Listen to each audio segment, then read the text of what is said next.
Hey guys, welcome back. We have an exciting topic for today, and that is backhand serve. Even if you don't serve backhand serve that often, it's great to have the knowledge and understanding of how to do it. It's also great to know the details so that when your opponent is serving at you, you can know what to look for. So there's three primary spins. There's backspin, where you're swinging forward on the ball. There's side spin, where you're pulling across the ball. And then there's topspin, where you're pulling back on the ball. So the motion itself is pretty similar. It just depends on which point in the motion you contact the ball.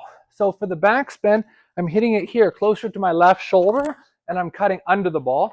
For a side spin, I'm hitting more in front of my body and I'm pulling across. And then for topspin, I'm hitting the ball a little bit more toward my right side and I'm pulling back this way as I serve. So you've got the backspin, side spin, and the topspin. If you're a beginner or intermediate player, the main thing you have to be able to do is get your motion down without the ball.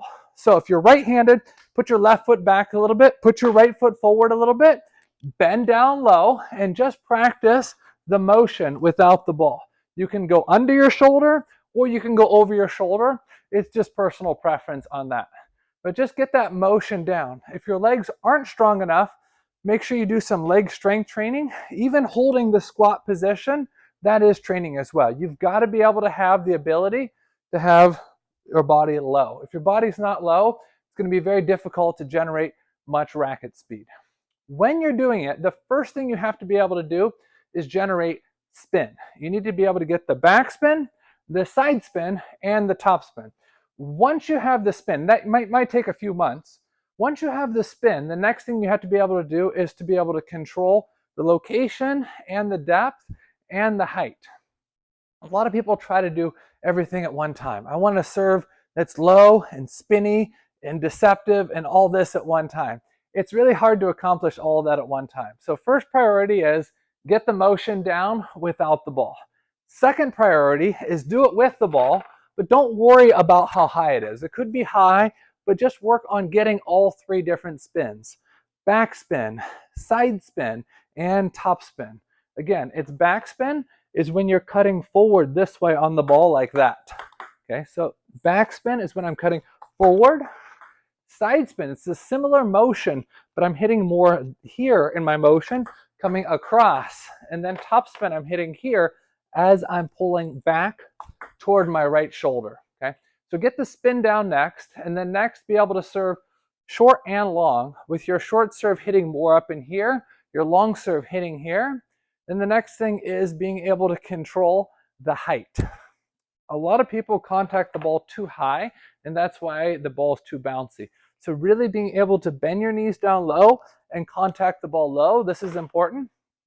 And then the missing thing, and a lot of people miss this, is you got to use it in your drills, you got to use it in your practice matches, and you got to use it in your tournament matches. You dedicate weeks or months or even years to practicing a serve, but you don't use it in enough matches, it's really not going to develop.